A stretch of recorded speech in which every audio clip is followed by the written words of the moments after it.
flick these off and then do light bar. Oh my, it projects so much off the road. Yeah.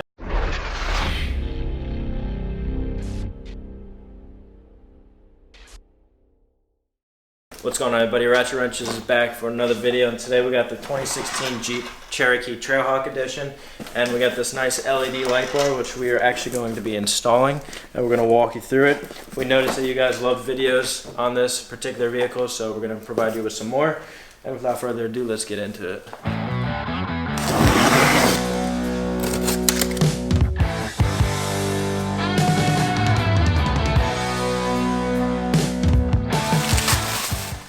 She is. That's that. Nice. Comes with some mounting brackets, and that's about it. We're gonna have to wire it in. So we realized it's probably a lot easier to take this bull bar off. If you haven't seen our video, I'm not gonna really say how to take this on and off because we have a video. Just click up here, and it will show you how to put it on and all the procedures. But for now, we're just gonna take it off.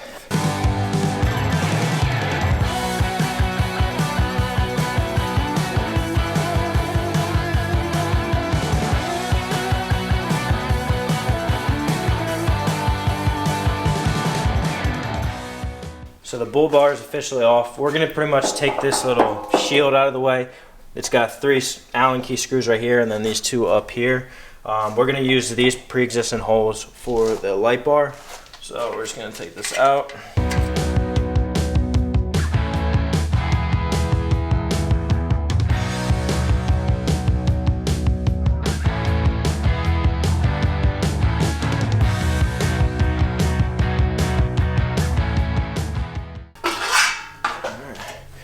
Vanguard, get her out of the way. So now we're going to use these pre-existing threaded inserts for the light bar.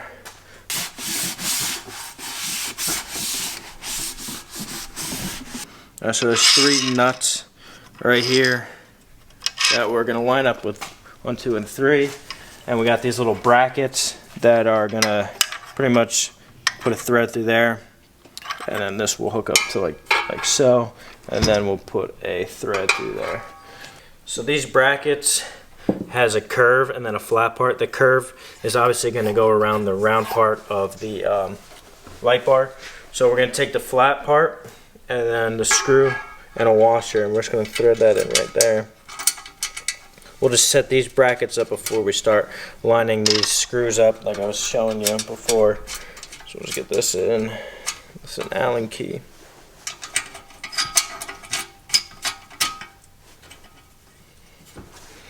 And we'll keep it a little bit loose just for now. The next one, pretty much the same procedure. We're going to take that with the washer. This light bar is a Vanguard. It goes perfect with the Vanguard bull bar. We'll link that all down below if you're in the market. Any light bar is going to be pretty much the same. It just might be a different procedure. Alright, so these got some play in it. Now the hard part is to stop these from sliding and pretty much just to get these to go through it. It will be like so, and then this will come from the back side and bolt down, which we're going to probably have to flip it over to do.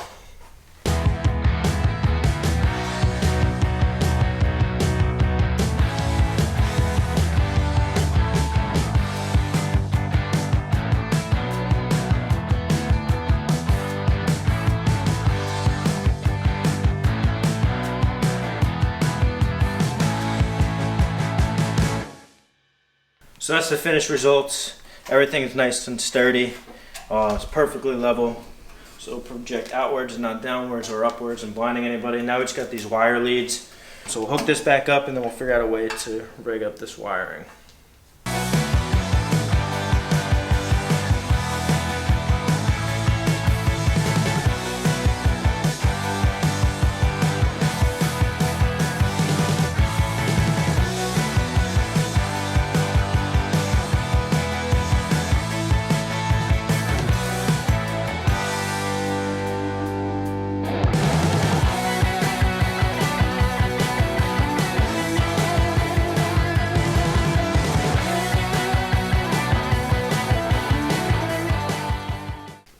So this is all in, nice and sturdy. We got the light bar hooked up.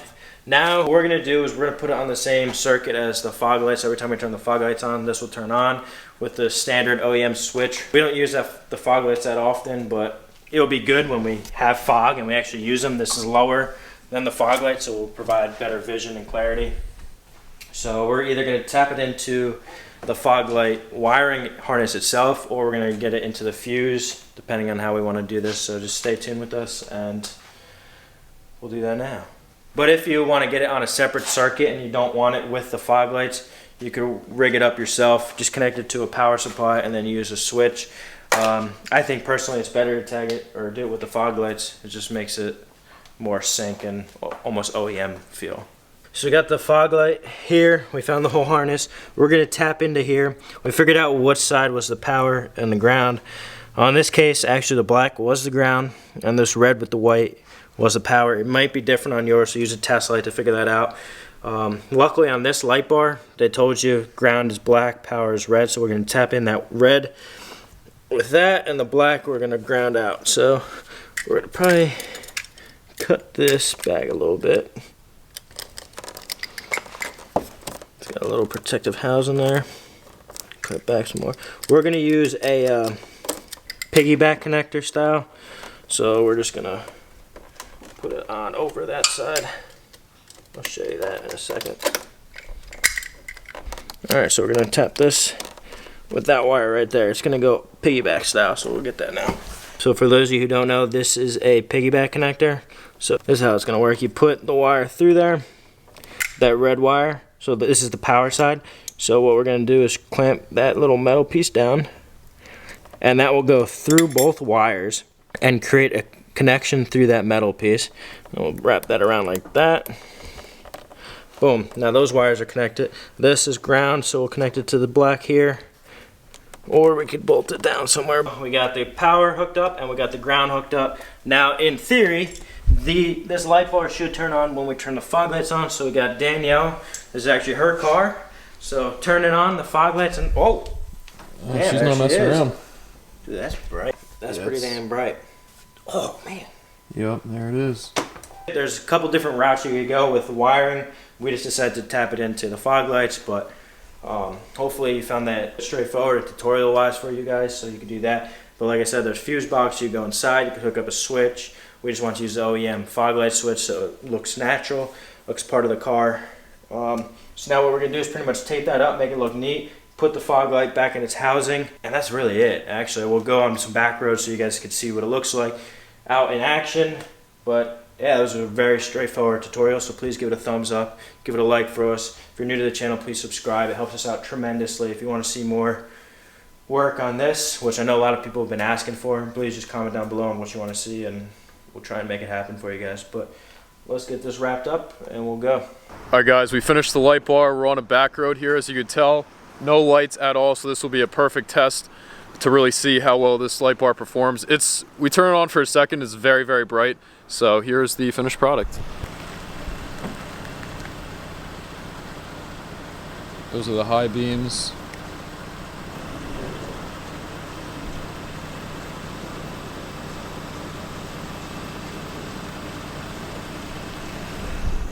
Alright, so as you can see, this is extremely, extremely bright, off-road use only. Look how much that shoots down the road, that's insane. Lights up pretty much the entire road. That's awesome. Lights up really far up actually. I'm surprised how far up, and then definitely the entire road itself, left and right. So we're gonna go for a little test drive and see how it works. All right guys, so this is in the car shot with low beam HIDs only, and then go to high beam. That's high beam, which is pretty good. We have the upgraded bulb as well, and then if you want to see that video, click above. It's very easy tutorial. Yeah, so we'll link that above, and now we'll flick these off and then do light bar. Oh my! It projects so much off the road that like you'll be able to see deer and literally anything. Yeah, and just start driving though, because the battery's gonna die in a second. Yeah, hopefully this camera does justice for you guys. Oh, it's doing justice. As you can see, it's a pretty big difference. Zoom in. Look at that. That's perfect though. They can see much better, benefiting everybody. Yeah, so you just, the only thing is this is like off-road use only, so you're really not supposed to do it while driving. Hence why we hooked it up to the fog lights. because we rarely ever use the fog lights unless it's foggy or if we're taking it off-roading. So just be mindful that you're not supposed to drive this on the streets. At least here in Jersey. I don't know about any other other states, but I would imagine it's the same across the board. Yeah, because it is very blinding. Like if we were coming head on